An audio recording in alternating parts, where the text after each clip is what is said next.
കേട്ടോ reading terminal market എന്നാണ്. Thank you man, thank you.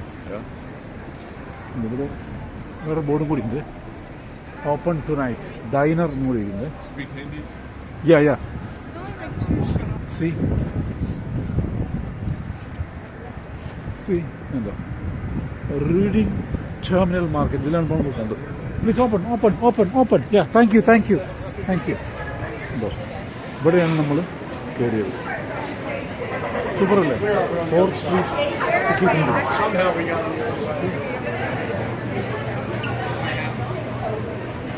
Thank you.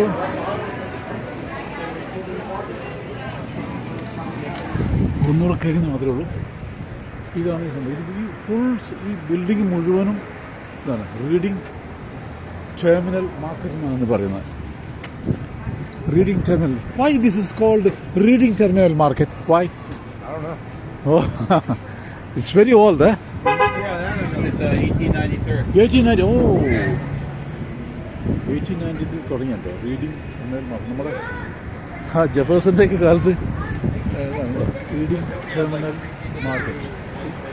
ഇതിൻ്റെ ഉള്ളിലെ പോകാൻ പോയി കംപ്ലീറ്റ് മാർക്കറ്റാണ്. എല്ലാം fish, meat, vegetables, fruits, oyster ഉണ്ടോ, എല്ലാ സംഗതികളും. നമ്മൾ പീസൊക്കെ പുഴുങ്ങി അതുണ്ട്, എല്ലാ സംഗതിയുണ്ട്. ഭക്ഷണം എന്ന് പറയുന്നത് ഇവിടെ കഴിഞ്ഞിട്ടുള്ളൂ.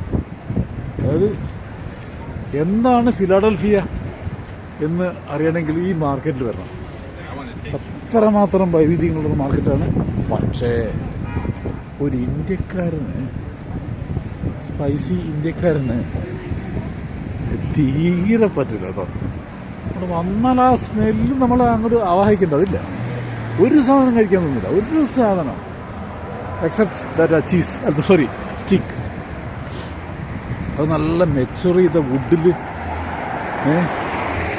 പിന്നെ എന്താ പറയുക, വിറകടുപ്പില്ലേ, വിറകടുപ്പ്. പ്രത്യേക വുഡുണ്ട്, മാപ്പിൾ വുഡ്. ആ വുഡിലാണ് അവർ ചെയ്യുക. ഭയങ്കര ടേസ്റ്റ് ആയിരിക്കും അതിന്. അപ്പോൾ ഇവിടെ ബർഗറിൻ്റെ ഇതാണ് കേട്ടോ. ഇത് കംപ്ലീറ്റ് ബർഗർ ഏരിയ ആണ്. കഴിഞ്ഞിട്ടില്ല. ഈ മൂലം ഇതുണ്ട്, കോഴി നിർത്താനുണ്ട്. കംപ്ലീറ്റ് ഇതാണ്.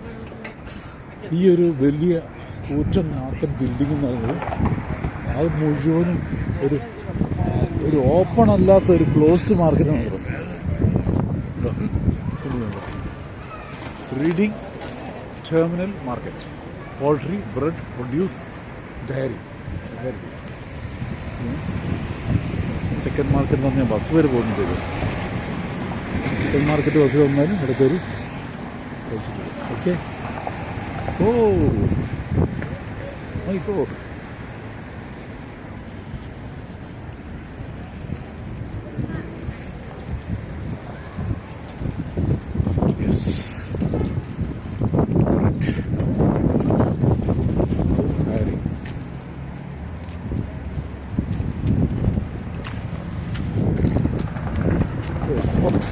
Thank you.